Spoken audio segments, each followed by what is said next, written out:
Amen. Go ahead and have a seat. Great to be here today at the Park Church. My name is Jeff, and it's good to be with you. I want to encourage you to sign the attendance pad to let us know that you were here. Make sure we've got a great email address. Always helpful to communicating with you. There are also prayer cards in the seat backs in front of you. Love to be able to partner with you in praying. So we're continuing, getting ready to actually wrap up our series that we've been looking at, these 5 practices of the early church that drive our lives, that help us grow lives that honor God. And today we're talking about generosity. Generosity is way more than just money, and that's often where our minds go, but generosity is about a lifestyle. It's about living a life that's generous. So we're going to look at some different aspects of that. But Judy, who is multitasking today, Multi-talented. so pulled the guitar out. How long has it been since that's been out? Yeah, a couple years. Can't you tell? It sounds good. She sounds great. It sounds good. So sitting down behind April there. So Judy's going to share a little bit with us. Hiding a little bit as I play. Actually, as you hear bad notes on the guitar, just remember it all sounds good by the time it gets to God. So, That's right. you know, I was thinking back about generosity, and one person came to mind for me. There was a woman that I used to babysit her kids back when I was in 6th, 7th grade, all the way through high school. Her name was Susan King. And when I first started babysitting for her, she was a cocktail waitress. And so I would go over there and to watch her kids, and her husband would be going out to meet with his buddies so he could have a nice evening, and she was going to work as a cocktail waitress. And he was supposed to get home about midnight, and wow, every week that I babysat their kids, he'd come home about 2 a.m., about 30 minutes before she was supposed to get home. And so I really made really great money in those days. He gave me $20. I always thought it was kind of silence money, but she finally figured it out, and they got divorced. And the next thing I know, this very strong lady I knew couldn't pay her utilities. She could not pay her mortgage. She was struggling so bad. And she reached the point where she was so downtrodden and really losing it that she tried to commit suicide. Fortunately, after she took the pills or whatever, she called my mother. And my mother came and got her and took her to the hospital.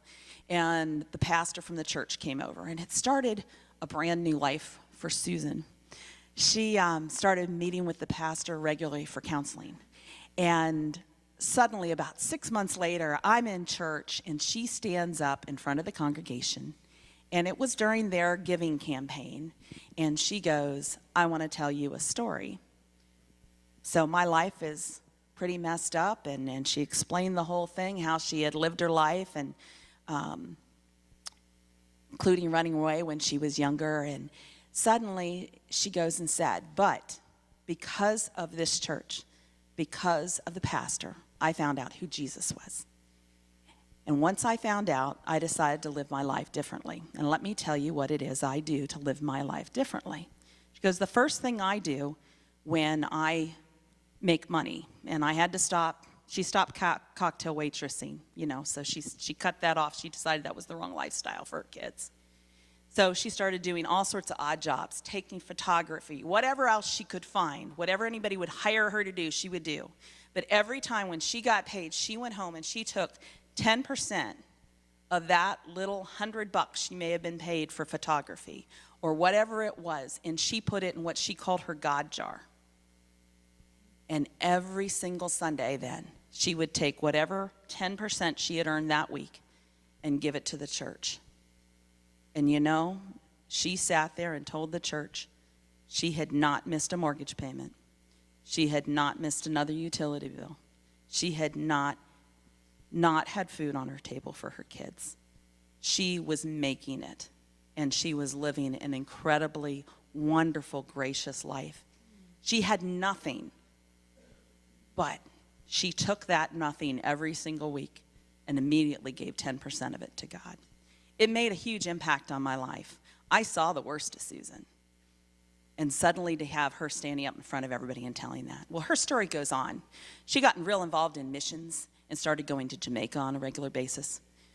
She also got involved with Christian Adventure Camp. Her generosity went well beyond the 10%. And she is probably one of the most faithful, praying women I've ever known, and has been an incredible inspiration to me in my life and what I see as, you know, the woman who only had a mite to give to the church.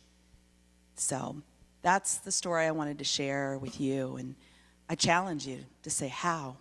How can it make a difference in your life if you were in her shoes? Or what is it that you can do to grow your life spiritually as we go through these things? Let's stand and worship. Amen. Yeah, why don't you go ahead and greet somebody around you?